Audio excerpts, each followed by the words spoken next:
ayat-ayat seterusnya. Dipersilakan Ustaz, kalau Ustaz dah ready.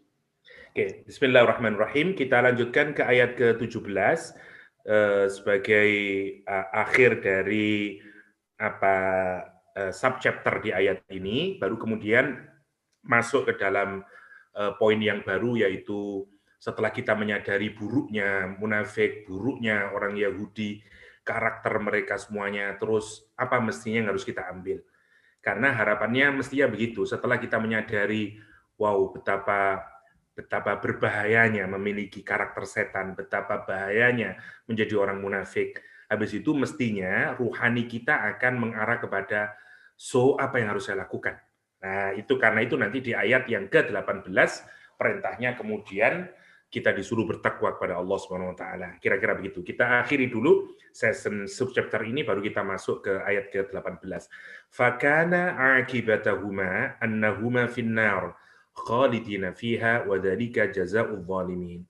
Fakana akibatahuma. Quran menggunakan kata akibat, sudah masuk ke dalam bahasa kita. Akibat ada sebab, ada akibat. Ya, akibat adalah sesuatu yang mengiringi, ya, dari atau sesuatu yang menjadikan konsekuensi dari perbuatan yang sebelumnya kita lakukan.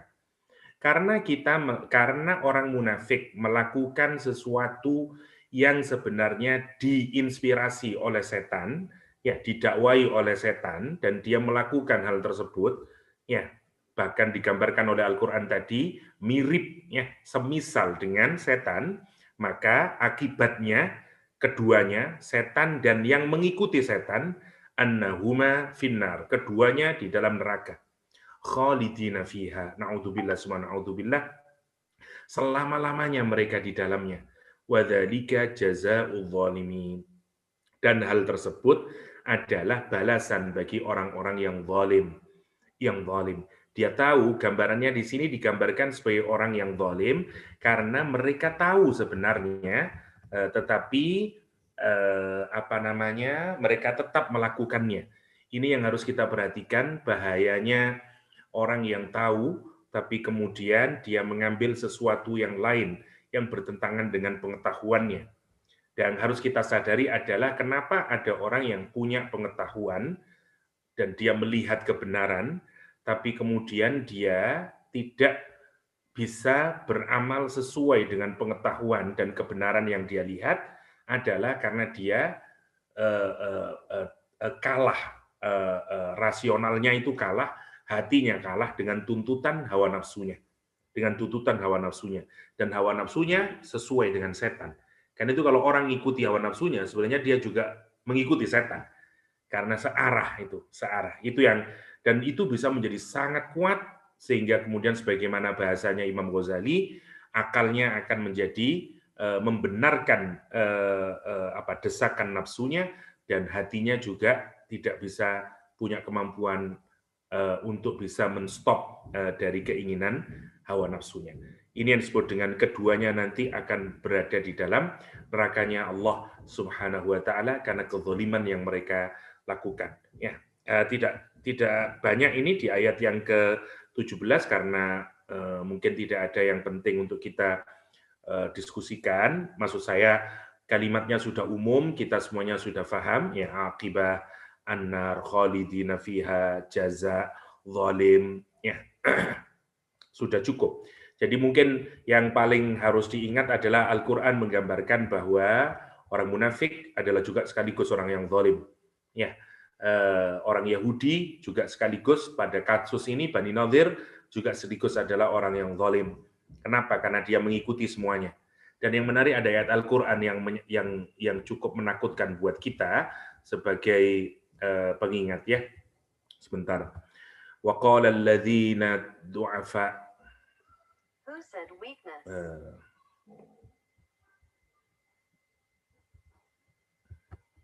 Wa qala alladziina istud'ifu. He said who are weakened.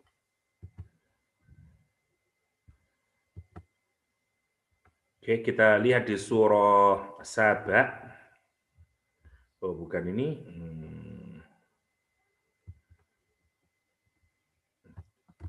Saya cari yang lain.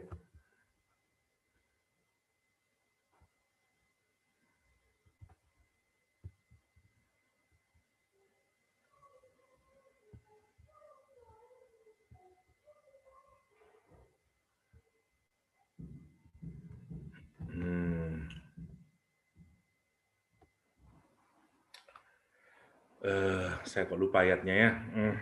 Qala alladziina istakbaru alladziina istud'ifu.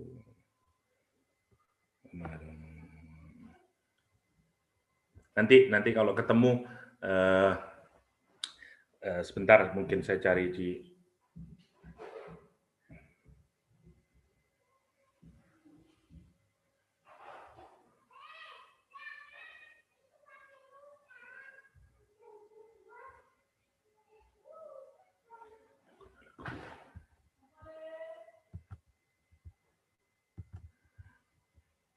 Inna kunna lakum tab'a. I was depending on you.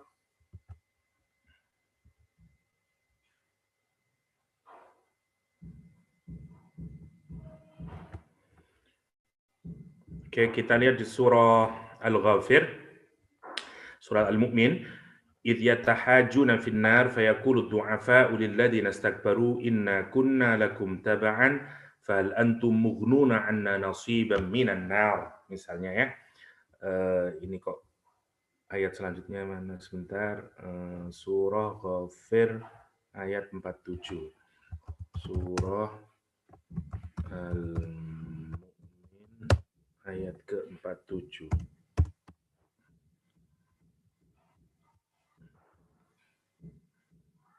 Oke, kalau kita perhatikan, ini kenapa Al-Quran menggambarkan tadi fakana akibatuhuma, maka akibat konsekuensi dari orang yang memberikan janji dan orang yang termakan dengan janji, orang yang memberikan janji bisa dalam pengertian ini adalah munafiqun, yang kedua adalah orang Bani Nadir, atau dalam konteks yang lebih besar yang memberikan janji adalah setan, yang kedua orang yang mengikuti setan, kedua-duanya karena dia mengikuti dan kemudian melakukan sikap, tindakan, maka mereka akan kedua-duanya berada di neraka. Nanti menarik, di surat Al-Mu'min digambarkan, mereka komplain kepada Allah SWT. Wa idh yatahajjuna, mereka saling berhujjah satu sama lain, berbantah-bantah, argu ij'ada finnar, fayaqulu du'afa, maka orang yang lemah, dalam konteks dua hubungan, orang lemah itu orang yang tidak punya ide dulu, dia hanya mengikuti saja, persis seperti Banu Nadir, yang sebenarnya perlawanannya kepada Rasulullah Shallallahu Alaihi Wasallam itu adalah karena dimotivasi oleh orang munafik, Orang-orang yang du'afa ini posisinya hanya sebagai follower. Dia bukan leader. Dia bukan leading ya, something, tapi dia just follower. Just follower, namanya du'afa. Lilladzina istakbaru, kepada orang yang istikbar. Ya, dalam konteks hubungan tadi ya, maknanya banyak ini, siapa du'afa, siapa alladzina istakbaru. Tapi salah satu maknanya adalah antara leader dan follower. Nanti leader, followernya akan berkata kepada leadernya, kata dia, inna kunna lakum taba'ah. Kata dia, saya dulu cuma ikut-ikut saja. Saya dulu, ibaratnya Bani Nadir nanti akan berkata, saya dulu memerangi Rasulullah SAW kan gara-gara kamu, hei Abdullah bin Ubay bin Salul. Kamu yang menyatakan akan mensupport, kamu yang akan begini, saya termakan oleh janjimu. Karena itu, saya hanya ngikutin kamu. Inna kunna lakum taba'ah. Kata dia, fahal antum mughnuna anna nasiban minan nar? Masya Allah, dapatkah kamu mughnuna anna? Ya, menghindarkan diri kami nasiban minan nar? Ya, sebagian adab dari neraka? Masya Allah. Ya, ini ketakutan mereka. Kita bayangkan ya, apa jawaban mereka? Masya Allah. Jawabannya, qala alladziina istakbaru, berkata orang yang istikbar, inna kullun fiha innallaha qad hakama bainal ibad. Kata dia. Dia berkata, sesungguhnya leadernya berkata, inna, sesungguhnya kita, kullun, masing-masing kita fiha, sudah ada di dalam neraka. Percuma saja kamu ngomong begitu. Ini sudah ditentukan oleh Allah. Keputusan Allah sudah binding and final. Ya, you mau ngapain? Tidak ada gunanya. Meskipun kamu follower, kamu sama aja. Innallaha qad hakama bainal ibad. Allah sudah memutuskan. Itu yang dimaksud lebih tegas dari makna fakana aqibatahuma annahuma finnar. Masya Allah ya. Karena itu kita harus hati-hati. Tentu saja leader jauh lebih bahaya lagi. Tapi menjadi follower, kadang-kadang kita harus benar-benar cermat kemana kita mau hendak digiring ini. Ya. Dan kalau kita dipermainkan dengan urusan nafsu, itu yang bahaya. Karena nanti nampaknya seperti sebuah kebaikan. Ya, tetapi sebenarnya adalah keburukan. Dan nanti ketika di neraka, pemimpinnya akan menyatakan ini bariun. Ya, Masya Allah. Itu yang menakutkan. Oke, kita lanjutkan saja. Di ayat ke-18, ini ada tambahan sebenarnya, tapi kurang relevan, tapi sedikit sajalah. Nanti, sebagaimana kita ketahui bersama ya, salah satu pemimpin Bani Nadir yang meninggal dunia, ya pada saat itu adalah Huyai bin Akhtab, ya, ayahnya Sofiyah, istrinya Rasulullah Shallallahu Alaihi Wasallam. Sofiyah ini menikah 2 kali, ya. Suami yang kedua namanya Kinanah. Sekarang bayangkan ya, dalam pertempuran itu yang mati adalah ayahnya, yaitu Huyai bin Akhtab dan suaminya Kinanah. Maka kemudian Sofiyah ini bin Huyai menjadi tawanan, ya, menjadi tawanan. Begitu menjadi tawanan, maka kemudian Usama, siapa yang biasanya kalau malaikat Jibril datang, dia akan kalau malaikat Jibril merubah dirinya menjadi manusia, akan mengambil bentuk dia, ya, mengambil bentuk dia. Ini yang menarik, nanti begitu Sofiyah ini menjadi tawanan perang, salah seorang sahabat Nabi meminta kepada Rasulullah SAW agar dibagi tawanan perang. Ya. Maka Dihyah bin Khalifah Al-Kalbi ini datang ke Rasulullah SAW menyatakan, ya Rasulullah, berikan saya jariyah, ya, dari tawanan perang ini. Terus Rasulullah memberikan Sofiyah. Tapi kemudian orang-orang dari Bani Nadir menyatakan, ya Rasulullah, Sofiyah itu adalah putri dari ketua kami, kepala suku kami, pemimpin kami. Masa engkau berikan kepada Dihyah? Tidak layaklah. Yang layak memiliki Sofiyah adalah engkau. Karena dia adalah orang yang kita muliakan. Karena dia anak dari pemimpin kami. Ya, mestinya anak pemimpin itu, tradisi orang dahulu itu orang yang mulia, meskipun di zaman jahiliyah, mestinya tetap dimuliakan lah, kalaupun dia berada dalam Islam. Dan itu tradisi Rasulullah SAW juga. Ya, tradisi Rasulullah SAW juga. Karena itu nanti Rasulullah SAW meminta kepada Sofiyah, apakah dia berkehendak untuk membebaskan diri dengan membayar dan seterusnya, atau dia merelakan dirinya untuk dinikahi dan kemudian dibebaskan, yaitu maharnya adalah kebebasan dirinya.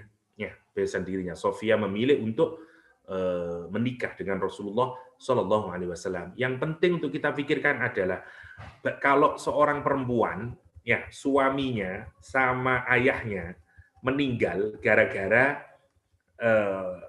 seorang Nabi Muhammad SAW. Kira-kira apakah dia mau menikah dengan Rasulullah SAW? Itu yang menarik. Yang menarik adalah Sofiyah mau. Ini kan dari sisi ini saja kita bisa memikirkan betapa baiknya Rasulullah SAW. Ini sebenarnya tambahan dari Bani Nadir ya, untuk melihat betapa menariknya dari peperangan ini. Nanti salah satu putri dari pemimpinnya justru menjadi istri dari Rasulullah Shallallahu Alaihi Wasallam. Kita lanjutin nanti saja biar kita terus, karena ini tidak terlalu berhubungan dengan apa yang kita bicarakan, tapi cukup menarik, tapi bukan untuk saat inilah. Nanti saja kalau masih ada cukup waktu. Kita lanjutkan ke ayat berikutnya. Ya ayyuhalladzina amanu taqullah wal tanzur nafsum ma qaddamat lighad wattaqullah innallaha khabirum bima ta'malun. Kita masuk sekarang ke tema baru, ya. Jadi setelah kita mengetahui betapa menakutkannya ya, menjadi orang munafik, mengikuti langkah-langkah setan yang nanti berakhir dengan masuk ke dalam nerakanya Allah selama-lamanya, maka tentu pertanyaan berikutnya adalah, so apa yang harus tindakan apa yang harus saya lakukan agar saya tidak masuk ke dalam kategori itu. Nah, makanya di ayat yang ke-18 Allah kemudian memanggil orang-orang yang beriman dengan kalimat yang menarik, ya ayyuhalladzina amanu, hai orang-orang yang beriman. Saya tidak menjelaskan lagi ya kalimat ya ayyuhalladzina amanu, ya nida dan segala macamnya itu dulu pernah kita bahas. Tapi tidak apa-apalah, biasanya lupa soalnya. Kita ulang lagi sedikit lah. Ya ayyuha, dari kata ya, kemudian ayyu, untuk memudahkan saja, dari kata ayyu, terus ha. Oke. Ya menunjukkan nida, dipanggil. Panggil saja sudah menunjukkan penghormatan, karena yang manggil Allah. Ini sudah penghormatan. Ya. Karena kita dipanggil, yang manggil adalah Allah Subhanahu wa Ta'ala. Mestinya kita dipanggil saja, kita sudah berterima kasih kepada Allah Subhanahu wa Ta'ala. Berarti Allah perhatian kepada kita. Kalau Allah tidak perhatian, ngapain Allah memanggil kita? Yang pertama, ayun itu menunjukkan direction atau pilihan. Kalau kita mau spesifik, kalau ada dua benda, terus kita disuruh milih, yang A atau yang B? Ya, ayyuhuma. Ya. Kita suruh milih salah satu di antaranya. Ayun itu menunjukkan kekhususan, spesifikasi. Allah memanggil, tapi Allah mau spesifik, menentukan kepada kita. Misalnya, ada orang yang memanggil tanpa melihat. Ada orang misalnya memanggil, kita berada di kanan. Orang memanggil itu fokus melihat kita ke arah kanan, namanya ayyu. Jadi di ayyu, lagi-lagi menunjukkan apa lagi? Penghormatan lagi. Karena manggilnya spesifik, direction-nya tertentu. Ha itu maknanya satu memang untuk jauh, ya. Salah satunya adalah untuk sesuatu yang jauh, ya, karena bunyi ha itu bunyi yang menunjukkan jauh, seperti kita ngomong hai, menunjukkan jauh. Tapi makna yang lain adalah menunjukkan keagungan. Kalau kita ingin memanggil tapi menunjukkan kita sedang ingin menghormati, kita being polite, ya. Misalnya kalau kita manggil, bisa kita manggil ya Ustadz, tapi kita juga bisa memanggil ya ayyuhal Ustadz. Artinya kita mengagungkan karena ada hanya itu. Sama kalau kita ngomong kamu dan beliau, kalau dalam bahasa Indonesia, beliau itu agung, ya, karena jauh. Ya. Jadi ini juga penghormatan. Jadi kalau kita perhatikan sekarang, ya ayyuha itu sebenarnya bukan nida biasa, bukan panggilan biasa. Panggilan yang Allah akan mengajak kita menuju kehormatan. Panggilan yang hendak memuliakan kita.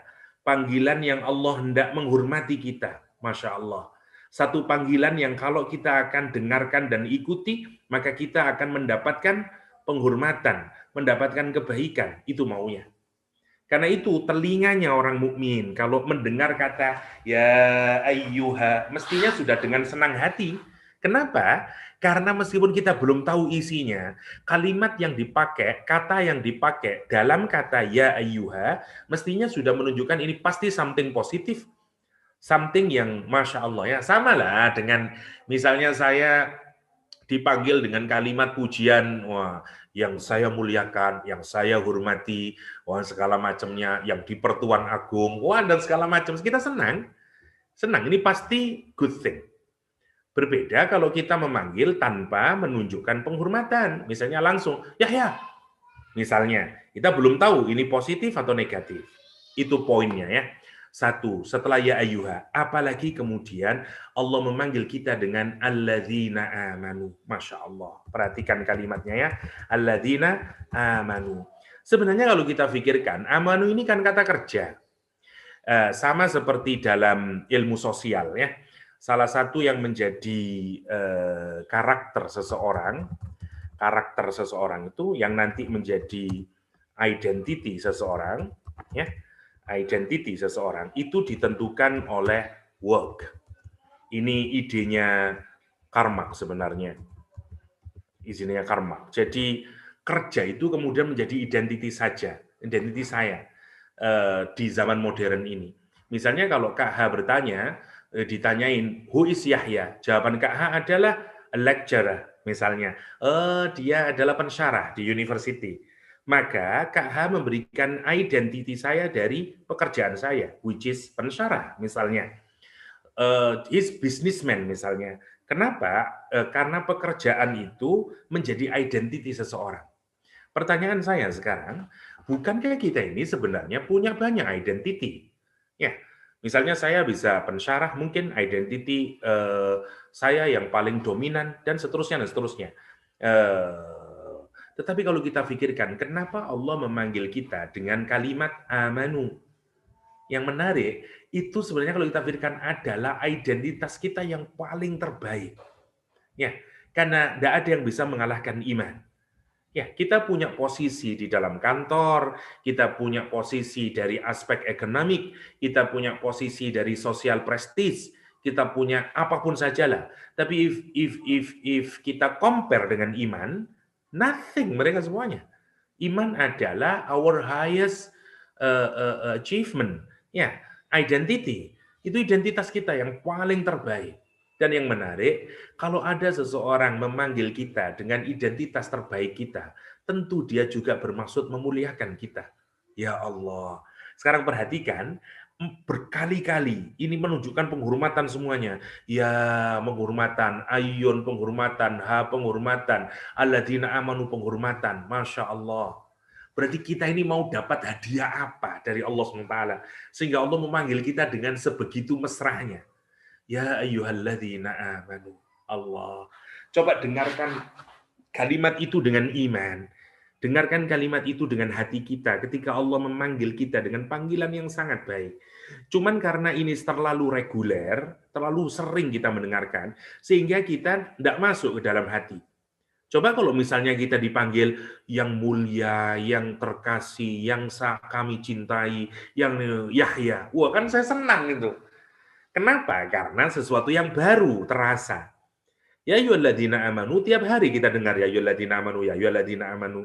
Sehingga itu tidak meresap ke dalam hati kita. Nah, sekarang renungkan, Allah memanggil kita dengan identiti kita, bahkan dengan iman kita. Berapapun imannya. Walaupun kita punya iman 10%, 20%, tetap Allah menghargai itu. And Allah calling us with that title, with that identity. Ya ayyuhalladzina amanu. Masya Allah. Kenapa Allah manggil? Karena Allah ingin memberikan sesuatu yang membuat nanti kita menjadi hormat, menjadi berbahagia. Yaitu apa? Ittaqullah. Perhatikan, setelah semuanya Allah ceritakan tadi, ya munafik, Yahudi, karakter semuanya. Setelah sebelumnya juga dikasih tahu tentang muhajirin, ansor, terus dikaitkan sekarang munafik, dan segala macamnya. Kita terus memilih, ya Allah, terus apa yang harus saya lakukan? Baru Allah memanggil semuanya. Kita yang seakan-akan sedang mencari sekarang di tengah-tengah berbagai karakter itu. Allah manggil kita, hei kesini kamu orang yang punya iman. Ya ayyuhalladzina amanu, ittaqullah. Ya, be mindful of Allah. Takwalah kepada Allah SWT. Ya. Saya tidak mengurai lagi takwa ya, ini sudah sering. Tapi yang penting untuk kita pikirkan adalah kata takwa diulang 2 kali di sini. Ittaqullah, ittaqullah. Orang mengulang 2 kali itu pasti menunjukkan sesuatu yang sangat penting. Misalnya saya diminta oleh Kak H untuk misalnya Kak H masak tom yum, yang itu dia masak dengan sangat serius lah. Terus ada banyak makanan di sini, ada tom yum, ada gulai, ada rawon, katakanlah ya, ada macam-macam. Saya tidak mengambil tom yum, padahal dimasak sudah 5 hours katakanlah oleh Kak H. Saya ngambil yang lain. Kak H bilang sama saya, tom yum Yahya, tom yum Yahya. Karena saya tidak ngambil lagi, dia mengulang lagi tom yum untuk nunjukin ada ini penting ini. Ini saya, wah kayak begitu. Nah, pengulangan 2 kali ini, kata para ulama tafsir, menunjukkan kalimat yang sangat penting. Syekh Wahbah Zuhaili misalnya, dalam tafsir Al-Munir menyamakan seperti kalau orang perang terus ngomong, irmi, panah, misalnya gitu. Dalam peperangan, kalau kita melihat target musuh yang sangat penting, terus kita menyuruh agar segera dipanah, kita mengulang lagi. Irmi, panah dia, begitu. Nah, Quran menggunakan ini 2 kali. Wattaqullah, ittaqullah. Untuk apa? Untuk ini sesuai yang penting. Setelah kita dipanggil dengan mesra tadi, Allah menyatakan ittaqullah. Takut sama Allah. Ya, hati-hati, terperangkap dengan berbagai cara yang halus, manis yang digunakan oleh setan. Ya, salah satu makna dari takwa ketika ditanyakan kepada sahabat Rasulullah SAW adalah kalau engkau berjalan di semak-semak berduri, apa yang kau lakukan? Tentu hati-hati, menginjak, jangan sampai kena durinya. Dan itulah orang bertakwa. Apa maksudnya? Tidak memperturutkan hawa nafsu. Karena tindakan hawa nafsu adalah reaktif dan impulsif. Sifatnya impulsif, maunya right now, immediately, respond. Dan itu bukan takwa, karena takwa adalah kemampuan kita untuk berhati-hati. Pelan-pelan harus hati-hati kita, agar kita tidak terjerumus. Itu maksudnya wattaqullah. Apalagi setelah takwa kepada Allah harus ada kehati-hatian, ditimbang masa. Wal tangzur nafsum ma qaddamat lighad. Kalimatnya wal tangzur nafsum ma qaddamat lighad. Wal tangzur dari kata nazara, kalau kita melihat lama, namanya nazara, ya. Tidak saja melihat dengan mata, tapi justru lebih dalam lagi melihat dengan mata batin kita, dengan pikiran yang mendalam. Karena itu orang yang melakukan diskusi secara serius namanya munadharah dalam bahasa Arab. Ya, munadharah. Karena itu orang sharing argument, sharing opinion, discussing something very seriously, namanya munadharah. Jadi nadharah itu looking secara serius, mendalam, itu namanya nadharah. Oke? Allah meminta kita untuk berpikir secara mendalam. Wal tangzur. Pikirkanlah, lihatlah. Terus kamu lihat secara mendalam. Ya, periksalah, suruh mikir kita, suruh berpikir kita, suruh melihat kita. Wal tangzur, suruh memperhatikan kita. Apa? Wal tangzur nafsun. Yang menarik, nafsunnya di sini dibikin nakirah. Perhatikan di sini ya. Jadi nafsunnya dibikin nakirah, bukan an-nafsu ya, tapi nafsun ya, bukan an-nafsu. Nah, an-nafsu berarti apa? Berarti dia nakirah. Nakirah itu enggak tahu siapa. Untuk dan kalimat ini menunjukkan di sini kata para ulama fungsinya litaklil. Litaklil ya. Litaklil.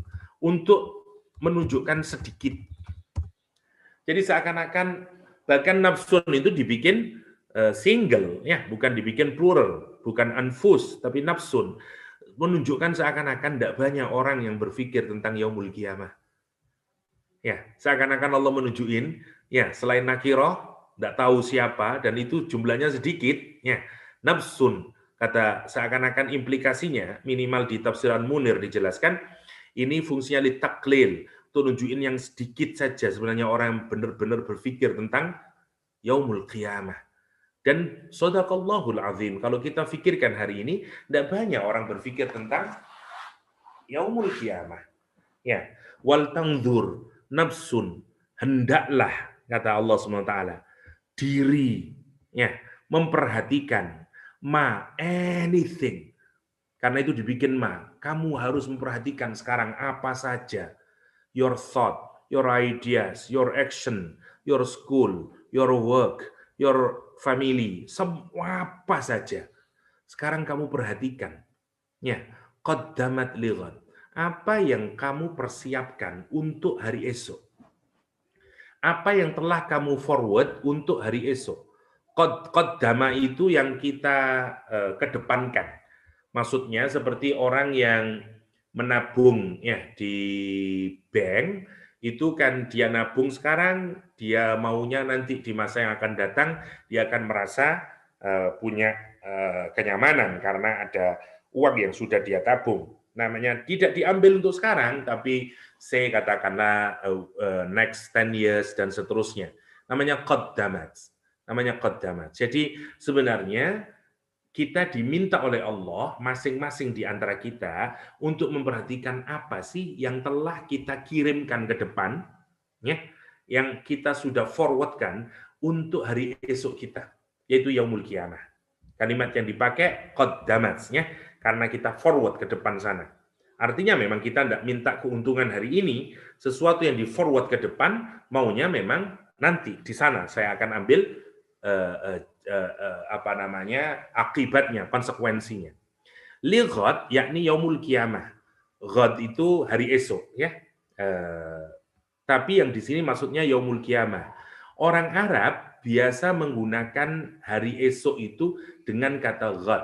Masa yang akan datang itu dengan kata ghad atau hari esok. Yang kedua maknanya ghad di sini untuk menunjukkan bahwa peringatan bahwa hari kiamat itu sangat dekat, qoribah. Karena itu menggunakan kata ghad. Menggunakan kata ghad. Dan ini benar kalau kita pikirkan tentang yaumul akhirah, ya. Berapa lama kita akan tinggal di sana, everlasting di sana, dan terus kalau kita compare dengan hidup kita di dunia, ya memang hidup kita di dunia itu hanyalah seperti a day. Bahkan nanti tidak seperti satu hari penuh, ya, hanya sebagian saja dari satu hari itu. Nah, karena itu Allah meminta kepada kita suruh memperhatikan apa yang telah kalian forwardkan, kalian persiapkan, berikan untuk hari esokmu itu. Harus itu, ya. Qarraba sa'ah hatta ja'alaha kaghad. Kata Imam Hasan dan Imam Qatadah bahwa saking dekatnya hari kiamat itu sehingga digunakan besok, kalimat besok, karena untuk menunjukkan betapa dekatnya. Wala syakka anna kullu atin qarib. Dan memang tidak diragukan lagi, ya. Sebenarnya apa saja yang sedang datang, ya, atin, kalau misalnya saya hari ini pergi ke Malaysia katakanlah, ya. Saya berangkat dari Malang, sekarang sudah sampai di Jakarta, ya, karena saya on the way sekarang, namanya atin. Atin itu orang yang sedang mendatangi tempat. Itu sebenarnya kalau kita pikirkan, saya lebih dekat ke Kuala Lumpur atau saya sekarang sudah lebih dekat ke tempat asal saya. Ya tentu saja lebih dekat ke daerah tujuan. Semua orang yang bergerak, ya, menuju tempat tujuan, ya, itu tentu saja sebenarnya lebih dekat lagi kepada tempat tujuan itu dibanding ke tempat asalnya, karena dia sedang menuju, itu maksudnya. Ya, wala syak anna kulla atin qarib. Terasanya makin lebih dekat lagi, lebih dekat lagi, lebih dekat lagi. Wal maut la mahala la atin. Sama juga dengan kematian. Karena kematian itu sesuatu yang datang menghampiri kita. Sebenarnya kematian juga sudah sangat amat sangat dekat. Dekat, itu maksudnya. Apa ma qaddamat, yakni ya min khairin au syarrin. Ma itu semuanya, termasuk kebaikan dan keburukan. Keburukan apa yang telah kita setorkan untuk masa depan kita. Masya Allah, harus kita perhatikan itu. Makanya satu bertakwa, yang kedua perhatikan itu. Ya, wal tanzur nafsum ma qaddamat lighad. Ma qaddamat lighad. Nah, itu diulang lagi oleh Allah. Wattaqullah, sebagai penguat. Ini takriron, ya, diulang lagi, ya. Untuk apa? Untuk itu penguatin lagi. Penguatin lagi. Ada yang membedakan, ya. Takwa yang pertama diberikan makna at-taubah. Ya, jadi wattaqullah yang pertama tadi maknanya taubah fi ma madha, terhadap dosa-dosa yang telah lalu, ya, bertaubat terhadap dosa yang telah lalu, minadz-dzunub, dari dosa-dosa. Wa tsaniyah ittiqaul ma'asi fil mustaqbal. Sementara takwa yang kedua maksudnya adalah menjaga diri, menjauhkan diri dari maksiat di masa yang akan datang. Jadi ada yang membedakan antara takwa yang pertama sama takwa yang kedua di sini dibedakan. Ya, satu dengan makna bertaubat dari dosa-dosa yang telah lalu. Takwa yang kedua adalah menjauhi maksiat untuk di masa yang akan mendatang. Innallaha khabirum bima ta'malun. Wal tanzur ya ayyuhalladzina amanu taqullah wal tanzur nafsum ma qaddamat lighad. Perhatikan sekarang kata ghad. Selain ghad itu maknanya apa tadi? besok untuk menunjukkan kedekatan, saking dekatnya. Tapi yang penting juga untuk dipikirkan adalah ghad ini juga nakirah. Ya, nakirah itu menunjukkan sesuatu yang kita nggak punya pengetahuan.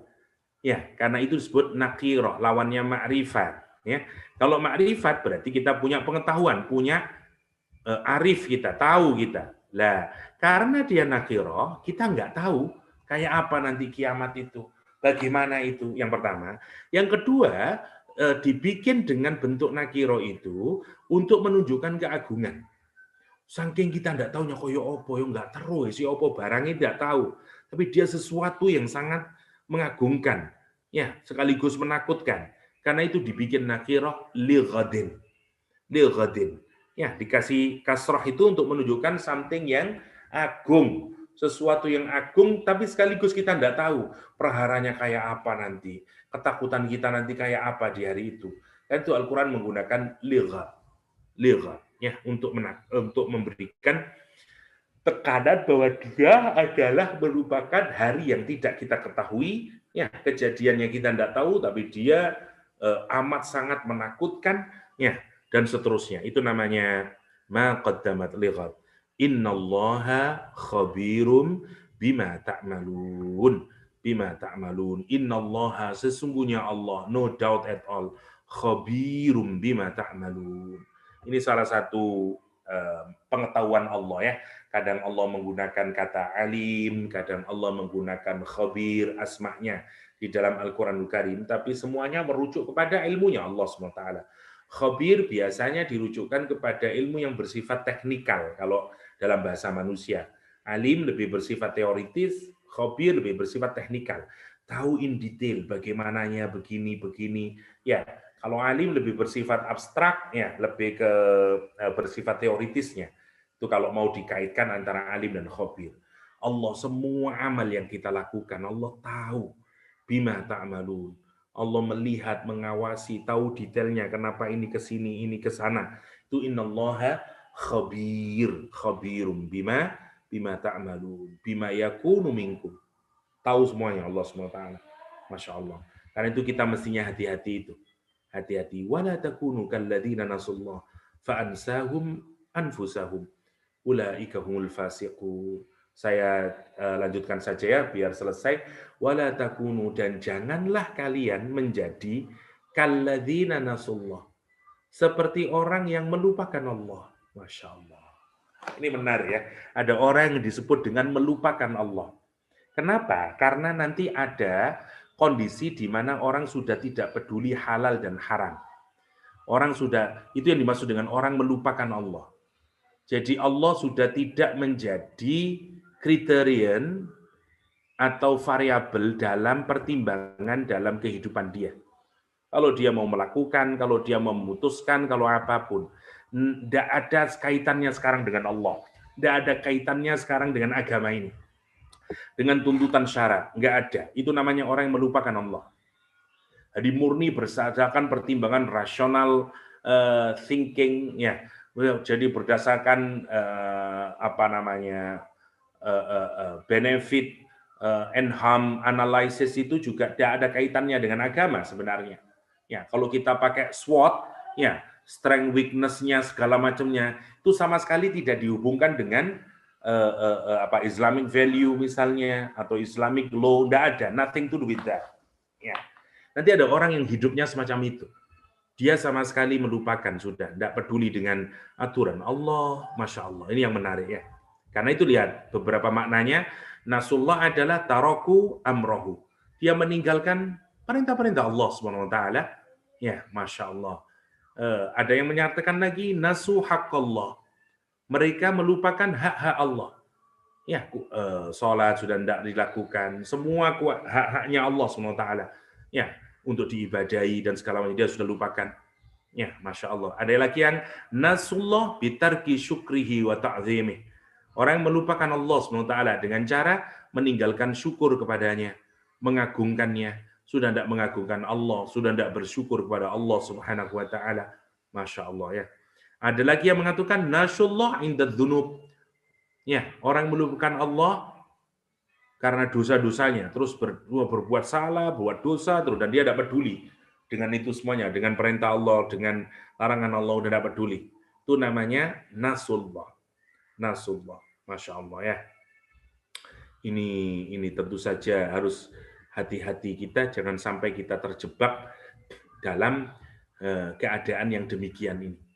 Ini lanjutannya tadi ya, orang yang tidak hati-hati, tidak wattaqullah, tidak mikir tentang hari depannya, yaitu lighat, mikir apa yang harus saya berikan nanti untuk kehidupan saya di akhirat, maka pasti orang akan menjalani hidup dengan nasullah. Tidak peduli, tidak jadi pertimbangan semuanya itu. Ya, semua aturan Allah SWT.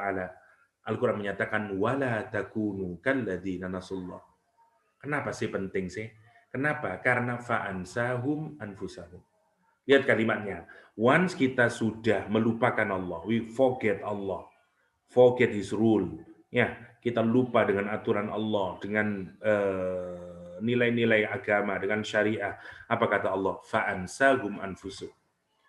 Nanti ya kalian semuanya itu akan melupakan diri kalian sendiri. Masya Allah. Ya, maksudnya apa? Fa'ansahum haqqa anfusihim. Yang pertama, kalian akan melupakan hak-hak apa? Hak-hak diri kalian sendiri. Bahwa di tubuh kita ini ada hak otak, ada hak hati kita, ada hak jiwa kita untuk tunduk kepada Allah, ada hak kita untuk tetap berada di dalam ibadahnya, tidak maksiat kepada Allah. Semuanya sudah kita lupakan itu. Yang penting happy, yang penting nafsu saya puas dan segala macam. Ya, masya Allah ya. Ada juga fa'ansahum anfusahum bil azab. Dirinya sudah lupa dengan azab itu. Udah tidak peduli ya, nanti kamu begini loh, udah tidak ada itu. Masya ayudzakiru ba'duhum ba'do. Atau mengingat sebagian atau sebagian yang lain, tidak ada, udah. Dia lupa sudah. Tidak ingat, ya. Hanya mengingat sebagian saja, tapi banyak yang sudah tidak ingat lagi. Masya Allah, itu menakutkan ya, menakutkan. Ini karena Allah mengingatkan wala takunu. Jangan sampai kamu jadi gini. Ini bukan berarti tidak bisa, bisa. Nanti akan ada orang-orang yang kayak begitu itu. Yang ngomong agama itu nanti kalau sudah mau menikah, ngomong agama itu nanti kalau dia mau meninggal dunia. Ya, dari seluruh kehidupannya tidak ada dia ngomong agama. Tidak ada dia kaitkan dengan Al-Quran. Tidak ada dia kaitkan Masya Allah. Ini yang disebut dengan nasullah. Orang yang melupakan Allah SWT. Fa'ansahum anfusahum. Masya Allah. Ini yang harus kita takutkan ya.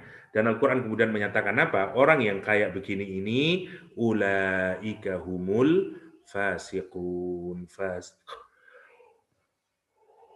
Ada lagi yang mengartikan nasullah itu dengan wajadahum tarikina amrohu wa nahyahu. Orang yang sudah meninggalkan perintah Allah, larangan Allah, ya ini sudah tidak peduli dia. Sudah tidak peduli. Ya, ada juga yang mengartikan nasullah firroho, lupa kepada Allah SWT dalam keadaan yang bahagia, dalam keadaan yang jembar, dalam keadaan sedang enak-enaknya secara kondisi, ya. Tapi fa'ansahum anfusuhum, terus lupa terhadap dirinya dalam keadaan susah, ya. Misalnya dia menartikan demikian. Ulaika humul fasiqun. Masya Allah. Dan itulah orang fasik. Jadi tadi ada munafik, ya, ada setan, sekarang ada orang fasik. Masih ingat tadi ini dekat sekali antara orang fasik dengan orang munafik, karena laki-laki masih ingat munafik, nafiqah, ya, fuwaisik, ini orang yang fasik, ya, ibarat yang keluar dari apa namanya, dari tempat lobangnya, sehingga kemudian dia bikin mess di mana-mana, bikin kotoran, namanya fuwaisik, hewan yang kalau dia berada di dalam lubangnya aman dia. Tapi begitu dia keluar, maka dia bikin mess di mana-mana, bikin kotoran, bikin macam-macam. Namanya fuwaisik. Karena itu tikus liar yang keluar dan kemudian apa namanya, bikin kotoran di mana-mana, ya, mengerat di sana sini. Namanya fuwaisik, kata Nabi Muhammad SAW. Ya, dari kata itu diambil kata fasikun. Fasikun. Orang fasik itu begitu. Begitu dia keluar dari tempurung fitrahnya. Dia keluar dari kemanusiaannya. Sehingga kemudian begitu dia keluar dari fitrah dan kemanusiaannya, apa yang dilakukan? Seperti tikus yang keluar dari lubangnya di malam hari. Ya, semuanya dimakan. Ya, mie dia makan, sisa makanan sudah dia makan, apa saja, beras dia makan, segala macamnya. Namanya fasikun. Sama juga nanti orang kalau sudah keluar dari fitrahnya tadi. Ya, fitrahnya dia masih, kalau dia melawan ada hawa nafsunya, dia tahu ini hawa nafsu ini, saya harus lawan. Sekarang begitu dia sudah tidak peduli dengan Allah, dia tidak peduli dengan aturan Allah, ya udah, maka dia akan menjadi fasik karena dia seakan-akan sudah keluar dari tempurungnya. Kenapa sih? Karena agama ini dibuat Allah sesuai dengan fitrah manusia. Maka orang yang tidak peduli dengan Allah, artinya dia tidak peduli dengan fitrahnya. Dan kalau orang sudah keluar dari fitrahnya, apa yang dia lakukan? Maksiat. Maksiat. Padahal kita ini dianugerahi oleh fitrah oleh Allah. Ya, tidak mau mencuri, tidak membunuh, ya, tidak berzina, tidak merugikan orang lain. Itu bagian dari fitrah yang Allah letakkan di dalam diri kita. Dan Allah menyatakan agama Islam itu dibuat sesuai dengan fitrahnya manusia. Ibarat HP, ya, mobile phone itu terus ada Android-nya. Android sama mobile phone-nya matching. Maka kemudian dia plug in, tinggal next. Akhirnya bisa working well. Itu namanya begitu. Maka orang fasik itu adalah orang yang telah keluar dari fitrahnya tadi. Kenapa? Dia melupakan Allah, Ustaz. Dia tidak peduli lagi dengan aturan Allah. Dia tidak ingat Allah. Ingatnya apa dia? Ingatnya adalah syahwatnya dan keuntungan duniawinya saja. Karena itu dia seakan-akan digambarkan seperti tikus yang keluar dari lubangnya. Karena sekarang dia keluar dari fitrahnya. Lah orang kalau sudah keluar dari fitrahnya, apa yang dilakukan? Ya perbuatan dosa lah. Karena itu disebut dengan fasik.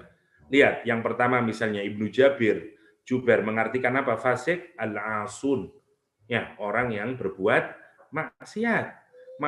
Ibnu Zaid mengartikan al-kadzibun, pendusta.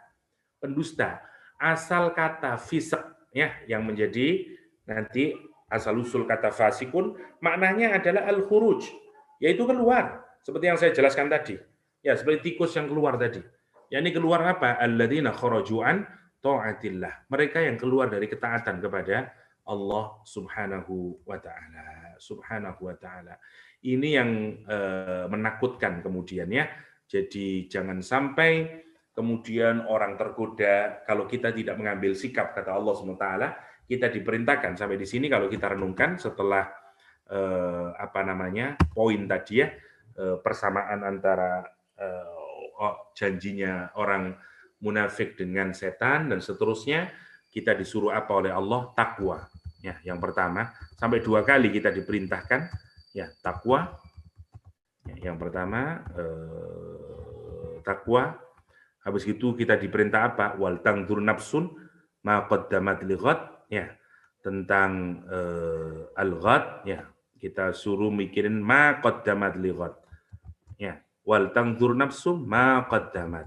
Apa yang telah kita submit, yang kita forward, yang kita persiapkan untuk yaumul kiamah.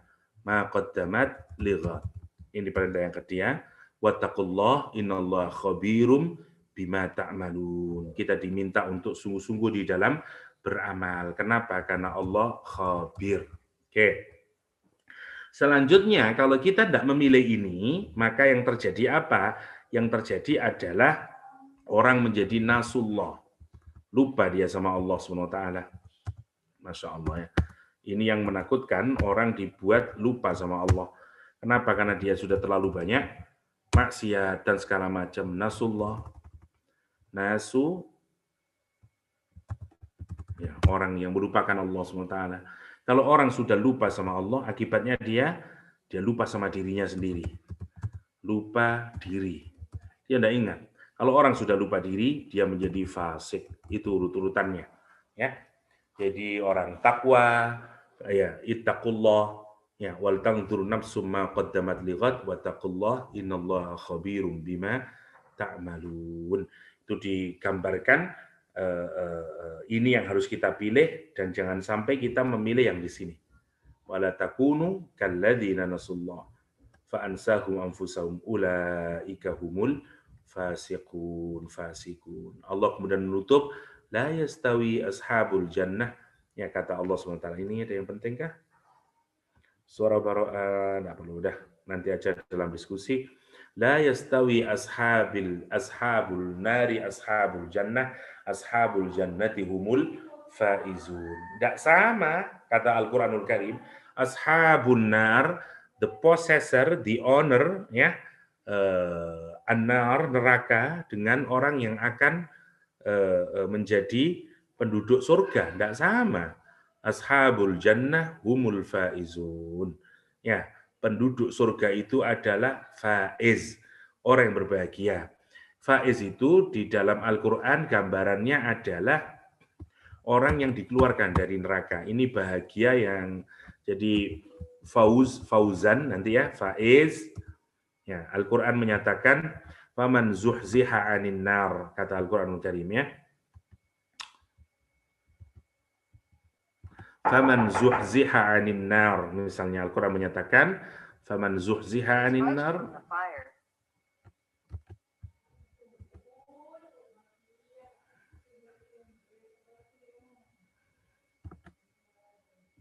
Al-Quran menyatakan kullu nafsin dha'iqatul maut innama tuwaffawna ujurakum yaumal qiyamah faman zuhziha 'anin nar. Ya, siapa yang Allah keluarkan dari neraka wa udkhilal jannah, dan kemudian dimasukkan ke dalam neraka, faqad faz, maka itulah kebahagiaan. Wa mal hayatud dunya illal mataul ghurur. Jadi faz itu kalau pakai definisinya Al-Qur'anul Karim ya, adalah orang yang dikeluarkan dari neraka dan kemudian dimasukkan ke dalam surganya Allah Subhanahu wa taala. Ya, salah satu definisi yang dipakai oleh Al-Qur'anul Karim. Jadi ini kebahagiaan yang bisa digambarkan sebagai kebahagiaan yang amat sangat karena orang mendapati sesuatu yang kontras. Ya, gini ya, kebahagiaan itu kan sebenarnya tergantung dari oposisinya. Gini ya, kita ini akan benar-benar merasakan nikmatnya sehat kalau kita habis sakit. Kita ini benar-benar merasakan nikmatnya sehat gigi kalau kita habis merasakan sakit gigi. Ya Allah, betapa nikmatnya ya. Orang kalau bisa tidur tiap hari, ya biasa saja. Tapi once kita kena penyakit, amnesia atau apalah, ya mental apalah yang aneh-aneh yang tidak bisa tidur misalnya, maka begitu kita bisa tidur, kita merasakan ya Allah betapa nikmatnya bisa tidur itu. Dan seterusnya ya. Jadi faiz itu gambarannya kayak begitu, sampai diambil puncaknya, orang ini dikeluarin dari neraka, masuk ke dalam surga, terus ya apa bahagianya. Karena Allah men-turning upside down, merubah total ya, changing completely ya, dari satu suasana ke suasana yang lain, dari satu station ke station lain, one condition to satu kondisi yang totally different condition. Itu namanya faz atau fauzan azimah. Orang yang disebut dengan faiz, ya humul faizun, mul faizun.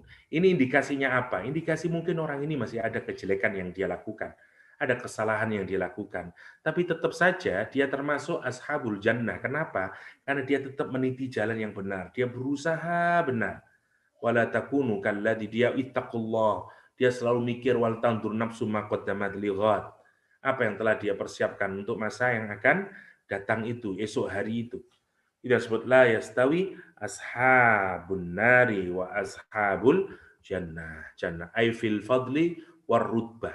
Memang tidak sama keutamaan sama tingkat yang diberikan Allah, kedudukan yang diberikan antara ahli surga sama neraka beda banget. Ashabul jannah humul faizun ay al muqarrabun al mukarramun, orang yang dekat, orang yang dimuliakan oleh Allah. An-najuna minan nar, orang yang selamat dari neraka ya. Waqad madul kalam fi ma'na hadhil ayah fil Maidah inda qouli ta'ala Qul la yastawil khabis wa thayyib fi surati Sajdah inda qali afaman kana mu'minan kaman kana fasiqa la yastawun, kata Al-Qur'an. Afaman kana mu'minan, apakah orang mukmin sama dengan orang yang fasik? La yastawun, sama sekali mereka tidak sama, tidak sama. Masya Allah ya. Itu ayat yang ke-20. Tambah satu lagi baru kita nanti buka diskusi, karena ayat yang ke-22 itu sudah tentang Asmaul Husna yang sudah pernah kita bahas ya. Oke, jadi kita lanjutkan satu dulu sekarang. Lau anzalna hadzal qur'ana ala jabalin la ra'aitahu khashi'an mutasaddian min khasyatillah wa tilkal amthalu nadribuha linnas la'allahum yatafakkarun. Oke. Setelah kita diperintahkan untuk berhati-hati, ya, takwa sampai 2 kali. Ya, yang pertama, terus suruh hati-hati, suruh takut sama Allah, ya, takwa, dikepung sambil mikir apa yang telah kita berikan untuk masa depan kita, yaitu akhirat. Ma qaddamat lighad.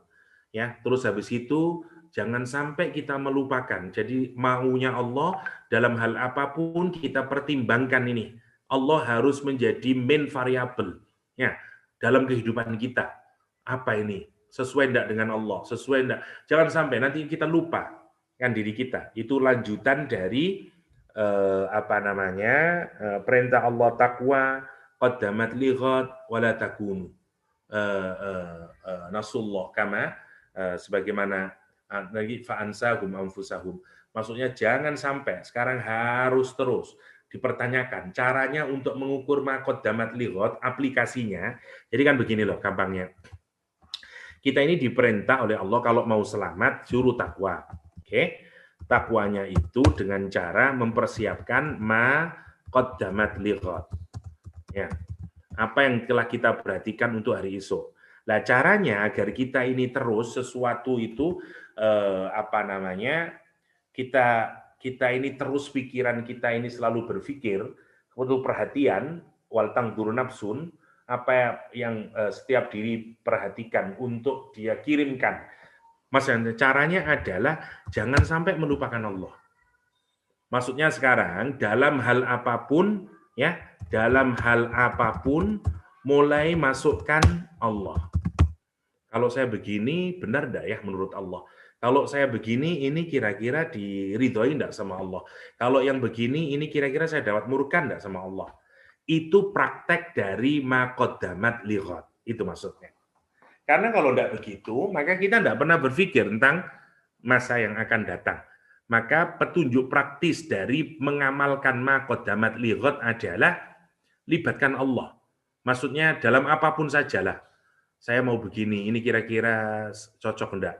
Sesuai enggak dengan yang diperintahkan Allah? Ya, dan seterusnya dan seterusnya.